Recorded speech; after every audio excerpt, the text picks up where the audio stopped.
Hello, welcome to Miniature Realms. My name's Stuart. With Warhammer the Old World progressing at pace, where will the game expand to next beyond the Arcane Journals?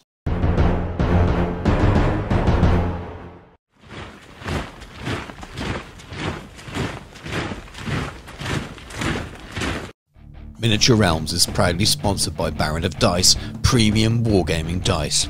Over 500 styles, over 4,000 customer reviews. Welcome to the best dice on the planet. With the 5th faction announced and on the way soon, and the overall pace of releases seemingly picking up, the game of Warhammer the Old World looks like it's in a pretty healthy place right now.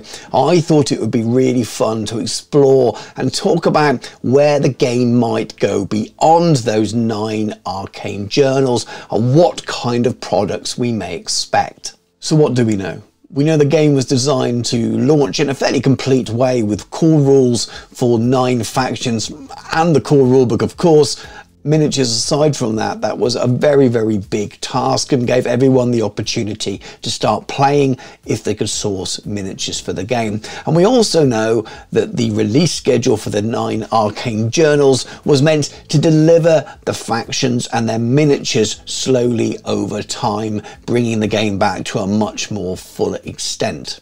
And we also know the game has done relatively well, aside from all the online doom and gloom merchants, of which there will always be.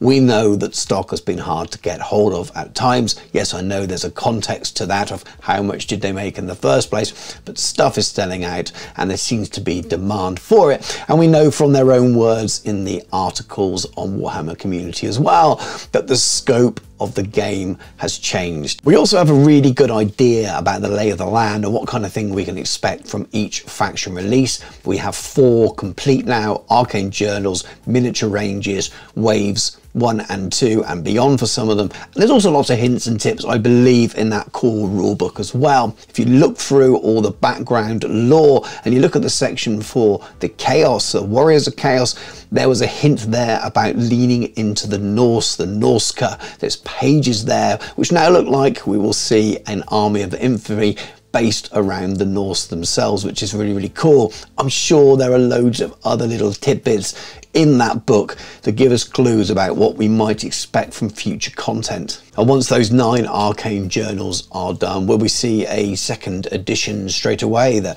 reintroduces some of the legacy armies, if not all of the legacy armies? I know that's what a lot of people would like and a lot of people are calling for. We may not get that, but we also may not need a 2nd edition or even want a 2nd edition so quickly in order to get some of those things we're after. We may even see some kind of 1.5 edition or cleaned up edition, notwithstanding the new edition that's just been announced for Middle-earth strategy battle game. The current, at time of recording this version, is a bit of a 1.5 edition, and you could still use the older book if you had all of the FAQs, so it tidied things up, worked in a number of years FAQs, but essentially the game is still the same.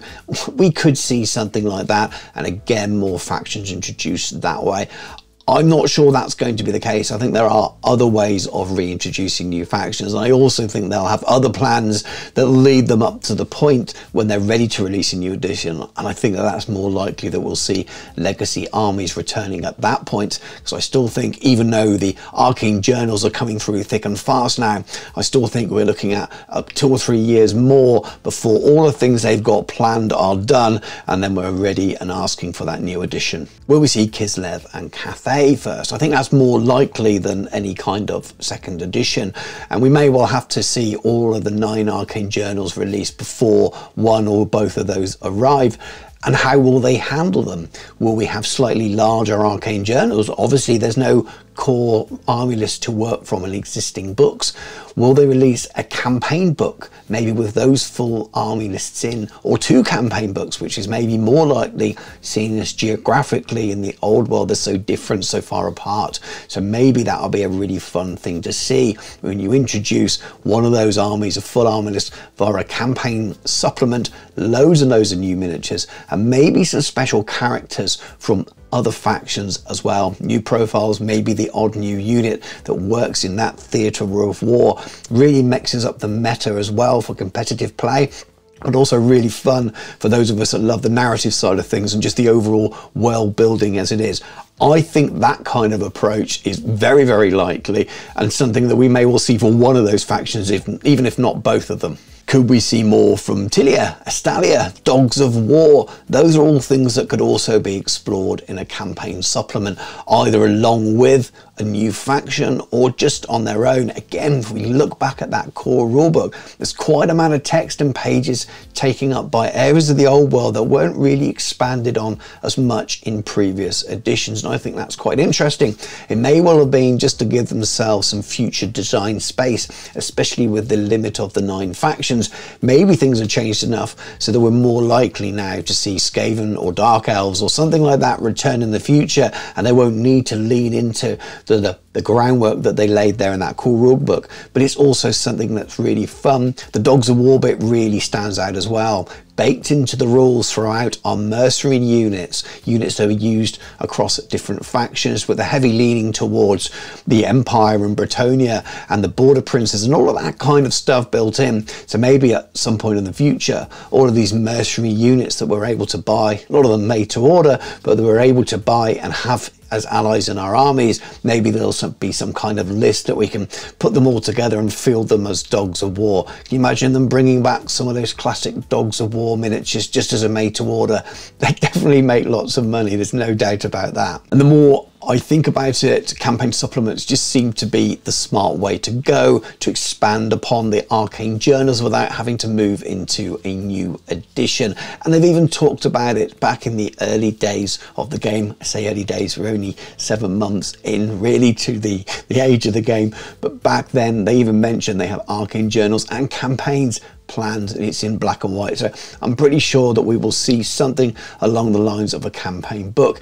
And SDS have previous for it. It's what they do. And for those of you who don't know, SDS is Specialist Design Studio. They look after Horus Heresy, Necromunda, Blood Bowl, Middle-earth, Legions Imperialis, Adeptus Titanicus, all of that kind of stuff. The resin miniatures side of the business as well. You just have to look at Horus Heresy to have a really good idea of what a collection of rules and supplements for Warhammer the Old World might look. We have the Age of Darkness rulebook, of course, and then we have the army list supplements, the Liber Imperium, the Liber Astartes, Liber Hereticus, Liber Mechanicum, and then we have campaign supplements, the Battle for Beta Garman and the Siege of Clathonia. So the same rule and army list setup as we have for Warhammer the Old World, the difference being the Arcane Journal supplements on top. That's just the nature of Warhammer Fantasy of old and how they could bring it back. But there's more. Look at Middle-earth strategy battle game, and even though it's going to change soon, the format is going to be pretty much the same. We have the core rules manual just like we do for Old World and for the Horus Heresy, and then we have army list books. So we have armies of Lord of the Rings and the Hobbit, and then we have loads and loads of campaign supplements. And it's the same for Necromunda too. Well, actually, it's a little bit different for Necromunda. There's loads of stuff. Can you tell that Tony Cottrell likes Necromunda? And slightly less book heavy, but Blood Bowl also follows the same format of rules and separate expansion campaign books. And the manager of Blood Bowl and Middle-earth is the same manager of Warhammer the Old World. So what do you think? What would you like to see? I'd love to know your thoughts. Please share them in the comments below. And that's really the whole point of this video, really. Yes, it's early to be talking about what next, and we haven't even finished where we are now with the game. We're only halfway through those Arcane Journals, but I think we could be in a place in 9 months' time or so where all of those are done, and that means next year we could be looking and wondering or hoping for what happens beyond that, less than 2 years into the game. So I do think it's worth talking about now. And it's not really that wish listy either. I think we can come up with things that we'd like to see or wouldn't like to see. But the examples I've given of those other game systems is a pretty sensible hope, really, that we will see some campaign booklets and some expansion beyond those Arcane Journals before we reach second edition stage, which I still believe must be a little way off.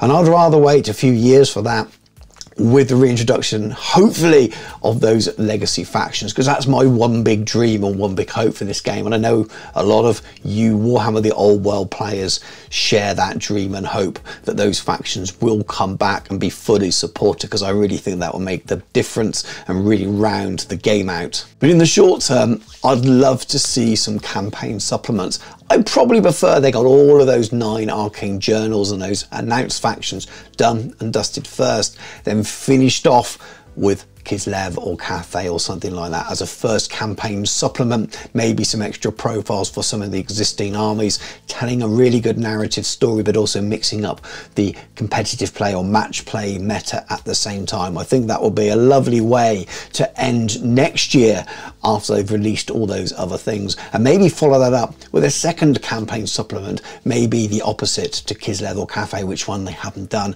maybe even a third which explores the southern areas, Estalia, Tilia, more to do with the border princes as well, and that whole narrative around there which they've built up to start the game with. Maybe that will come first. There's 3 campaign book ideas there that would be absolutely fantastic and not advance the current storyline which they've started on too far. Then beyond that, that gives them so much design space and hopefully time for things to have moved on and changed at that point, either a second edition and a reintroduction of all of those legacy armies, or a big campaign book that also does the same thing as we advance towards the Great War of Chaos and the Siege of Prague and Azavar Call and all the other stuff that they've mentioned in the flavor text that we're working towards.